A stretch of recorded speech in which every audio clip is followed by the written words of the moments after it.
अब मैं आज केदारेश्वर ज्योतिर्लिंग की महिमा बता रहा हूँ, उसका इतिहास बता रहा हूँ। हम रोज एक ज्योतिर्लिंग की सुन रहे हैं। नर और नारायण ये दोनों बद्रिका वन, बद्री यानी बेर, सबरी ने क्या खिलाया था राम को? यही बेरों का जंगल। तो आप बोलते हो ना बद्रीनाथ, बद्री यानी बेर, ये आपको मालूम नहीं होगा इसलिए समझाऊं। बद्री यानी बेरों के जंगल में वो नाथ होने से बद्रीनाथ बोलते हो आप। क्या बोलते हो? ये बद्रिका वन में नर और नारायण रोज पार्थिव शिवलिंग बना बना के स्थापित करके पूजा करते हैं। मैंने शिव पुराण जहाँ तक पढ़ा, हर एक भक्त हर एक महात्मा पार्थिव शिवलिंग ही बनाते हैं। क्या बनाते हैं? क्योंकि पार्थिव शिवलिंग बनाते हो ना, उस निर्माण में भगवान को बच्चे की तरह आना पड़ता है। जैसे गर्भ में बच्चा आता है, वैसे पार्थिव शिवलिंग में शिव आते हैं, ये निश्चित बात है। इसलिए पार्थिव शिवलिंग की बड़ी महिमा है। क्या है? बड़ी महिमा, बड़ी महिमा है पार्थिव शिवलिंग की।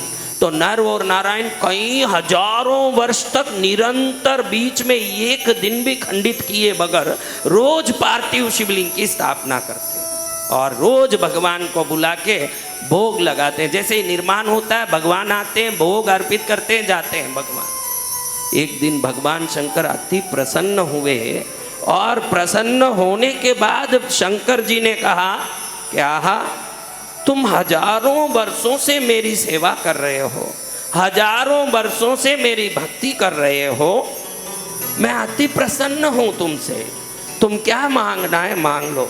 आप होते तो कहते कि भाई रोल्स रॉयस गाड़ी चाहिए, मेरे को पोस्ट सोसाइटी में बंगला चाहिए, मेरे को तो बैंक बैलेंस में हजारों करोड़ चाहिए, आप ऐसा कुछ मांग लेते। नर और नारायण ने वरदान मांगा, प्रभु युगों तक हम भी यहीं रहें और युगों तक आप भी हमारी भक्ति से अगर प्रसन्न हो गए हो तो एक ज्योतिर्लिंग के रूप में या शाश्वत रूप में स्थापित हो जाएं। जो भी आके दर्शन करें उनका कल्याण हो जाए, उनके जीवन के सभी समस्याएं मिट जाएं, वो सदा के लिए सुखी हो जाएं। प्रभु ऐसा आशीर्वाद दो।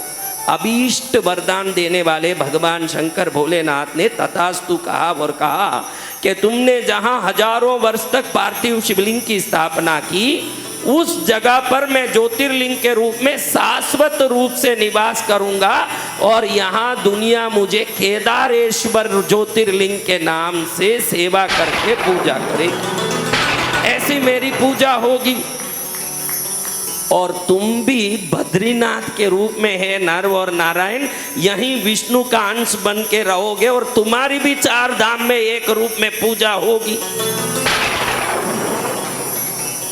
और शंकर ने वरदान 3 और दिए जो शिव पुराण में है, लोग नहीं जानते हैं, ये आपको बताता हूँ। नर और नारायण को केदारेश्वर के उपलक्ष्य में भगवान भोलेनाथ ने 3 वरदान दिए शिव पुराण के हिसाब से। क्या वरदान? पहला वरदान दिया, जो कड़ा हम पहनते हैं ना, आपको ये मालूम नहीं होगा, आप तो केदारनाथ ही नहीं जाते हो, तो आपको किस काम की ये बात, फिर भी मैं बोलता हूँ, शायद कल जाने की इच्छा हो जाए तो काम आएगी आपको ये बात, इसलिए बता रहा हूँ। ये जो कड़ा हम पहनते हैं इसमें शंकर जी का रूप हो, शंकर जी का चित्र हो, बना हो। शंकर जी कह रहे हैं कि ऐसा कड़ा केदारनाथ में दर्शन करके पूजा करके कोई शिवलिंग के पास रख दें और उसका भी दर्शन कर लें, उसके सभी जन्मों के पापों से मैं उसको मुक्त कर देता हूँ। पहला वरदान तो ये दिया।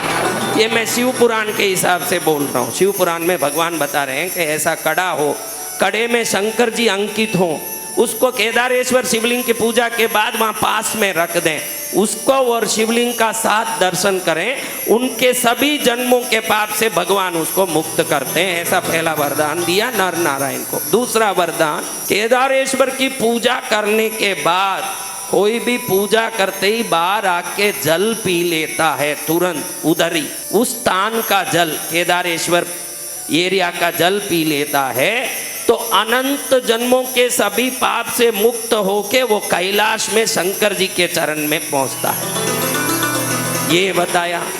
तीसरा भगवान ने कहा कि केदारेश्वर जाने के लिए कोई भी व्यक्ति घर से निकलता है और जा नहीं पाता, रास्ते में ही मर गया, कुछ हो गया, अंत हो गया उसका, तो भी वो निश्चित कैलाश में मेरे चरण में आएगा। केदारेश्वर जाने के लिए निकल भी जाएं तो केदारेश्वर दर्शन का पूर्ण फल उसको मिले। ये 3 आशीर्वाद भगवान देते हैं। ऐसे प्रभु ने लीला करके केदारेश्वर में ज्योतिर्लिंग के रूप में नर नारायण के निवेदन पर शाश्वत रूप से स्थान पाया।